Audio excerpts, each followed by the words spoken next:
implanted with tiny G4 tracking devices. It's Adam Sessler and Morgan Webb. And they explode if we leave the set. Call for help. Welcome back to X-Play. Into every summer, a bad blockbuster movie must fall. This summer there were oh so many. Stealth, The Island, XXX, State of the Union. But none of those movies had games made out of them. Yet. So, we had to settle for reviewing the Charlie and the Chocolate Factory game. We hope you enjoy it more than we did.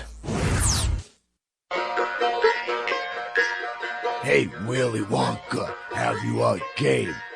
Or like other spin-offs, are you just lame? You come a long way, Charlie Bucket. Such a long way, in fact, that you're barely recognizable. Charlie and the Chocolate Factory for the Xbox has taken so many liberties with Roald Dahl's original story that it may seem hard to recognize. You may also have trouble recognizing it as anything resembling a video game. The story now makes Charlie the righter of all wrongs committed by the other children. It's up to Charlie to juice Violet, for example. Wonka Bots, Charlie's peculiar adversaries in the game, are created by Mike TV. The Wonka Bots were being created to replace the already enslaved Oompa Loompas. This title trots along with tenacious tedium, draining color from the faces of even the youngest of players. Willy Wonka's Chocolate Factory. The game begins in relatively familiar territory, with Charlie and Gramps trying to gain access to Mr. Wonka's air-polluting factory of wonder. Young Charles's initial challenge is to grab the cash necessary to obtain the ticket.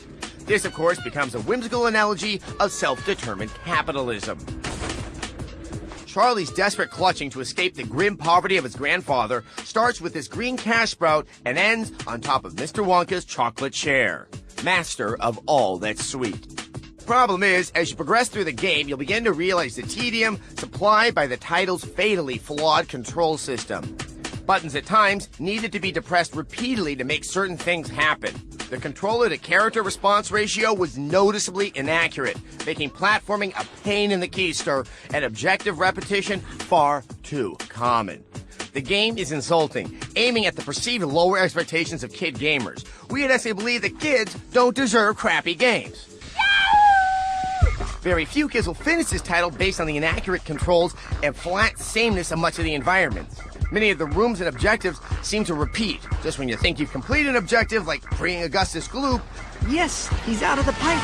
You have to repeat the objective in a similar environment. No, he's back in the river. Wait.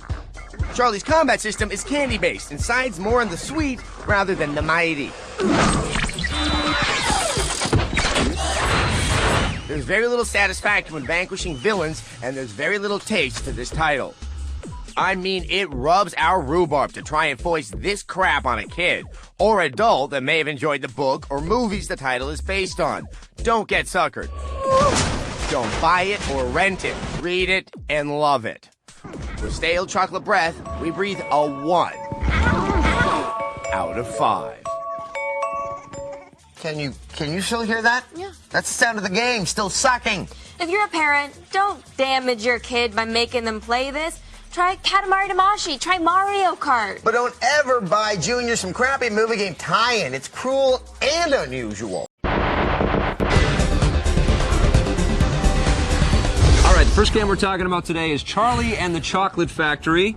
He's got his golden ticket t-shirt, which is great. This is, of course, based on the Tim Burton Johnny Depp movie.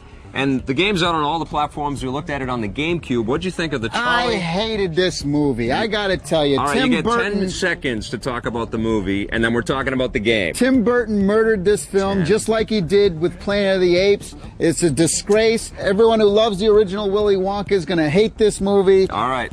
Time's up. Okay, what'd you think about the game? The game I loved. You loved the game? I actually surprisingly hated the flick. I'll tell you what I loved about it.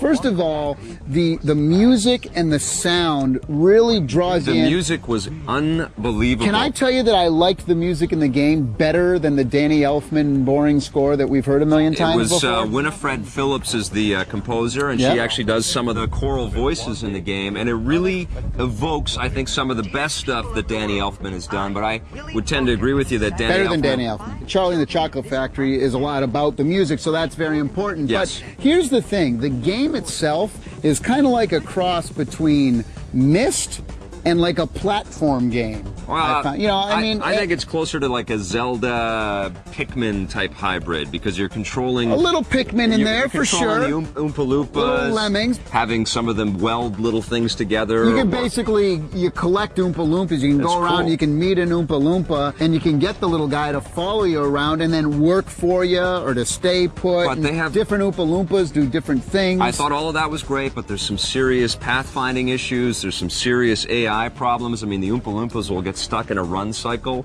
They're up against a tree and they can't go anywhere. I never saw that. It drove me incredibly insane. And then I found that the other stuff that I was collecting, all these little, rainbow-colored globs and gloops of candies, which is everlasting gobstopper. You can't tell what the difference. You can suck them and suck them, and they'll never get smaller. That's nice, but you can't tell. And the snozberries tasted like snozberries. That's fantastic. But everything looks exactly the same. It's just some colored, glowing orb of nothing. I mean, I didn't know what the hell I was collecting half the time. I loved the cinematics. They drew me in. Even though I hated the movie, yeah. I loved the whole Willy Wonka. The character design was pretty good. Universe. You like what the environments? They did great. They were so lame They looking. were okay. They were lame. They don't look like the colorful stuff that we see around here in the film. Now, I really love this game, but I'll tell you, my biggest problem is that you can't change the horizontal or vertical, inverted and look. I'll tell you something. So you have to control the camera the entire time through the game because the default camera gets stuck. I love this game. Apart, Are you kidding me? The thing is that they... I couldn't tell what I was supposed to do half the time. Well, the objectives are clearly spelled out for you. You obviously were clicking through the cinematics. For kids, and I was confused. It's not something for kids. Willy Wonka is not something for kids. Yeah, seriously. No, you're wrong. You get like a kid. Nothing. All right. Good day, sir. So what did you think overall? What are you going to give this Charlie and the Chocolate Factory game? I love Willy Wonka. I am giving this game a 9. You're giving Charlie and the Chocolate Factory a 9 out of 10. I loved this game. You have lost your mind. I cannot believe it. I'm giving it a 5 out of 10. It's an average game at best. I think this has got to be the biggest gap for me giving a high score and you giving a low score. A 9 out of 10. Yeah, I loved it that much. You've been drinking too much out of the chocolate river here, man. I don't know. That's crazy. You've lost your brain. On the positive side, the music, audio, and cinematic storytelling was really well done. I love the uniqueness of the different gameplay styles they combined. And I guess I'm just a sucker for the whole Willy Wonka universe. On the negative side, I haven't been brainwashed by too much chocolate like Tommy has. I had some issues with the camera, and although I liked the character design, I thought the environments were really bland in this game.